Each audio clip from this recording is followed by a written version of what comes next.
বৌমা, তুমি কোথায় যাচ্ছ? মা, রান্না করতে যাচ্ছি। তোমার এই অবস্থায় একদম রান্নাঘরে যাবে না, আমি তো আছি। রান্না আমি করে নেব। আর তোমার জামাকাপড়গুলো বাথরুমে রেখে দিব, আমি ধুয়ে দিব। এই অবস্থায় একদম নিচু হয়ে জামাকাপড় ধুতে যাবা না। আচ্ছা মা।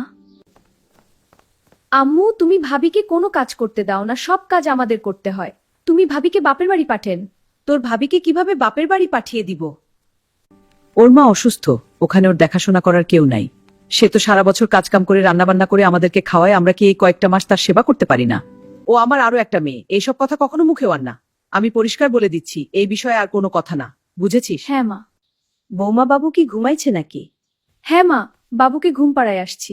আপনার একা কাজ করতে তো কষ্ট হচ্ছে, তাই না? তাই আসলাম আপনার সাথে হাতে হাতে কাজ করতে। না না, তোমার কিছু করতে হবে না, বাবু ঘুমাক।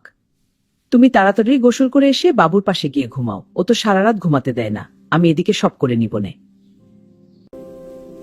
আল্লাহ, ভাগ্য করে এমন একটা শাশুড়ি পেয়েছি আল্লাহ। তুমি দেখো আমার দ্বারা সে যেন কখনো কষ্ট না পায়। বৌমা, বৌমা! কি হয়েছে আম্মা? বৌমা, আমি তো বিছানা নোংরা করে ফেলেছি। আমি ইচ্ছে করে করিনি।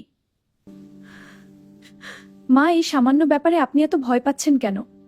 আপনি অসুস্থ মানুষ, বিছানা না হয়ে একটু নোংরা হয়ে গেছে, তাতে কি এমন হয়েছে?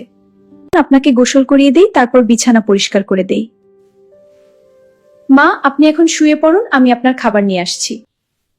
বৌমা, আমি ভাগ্য করে তোমার মতো একটা বউ পেয়েছি। এই যে বিছানা সারাদিন কতবার যে নোংরা করি, তাও তুমি রাগ করো না। তুমি আমাকে সুন্দর করে পরিষ্কার করে দাও।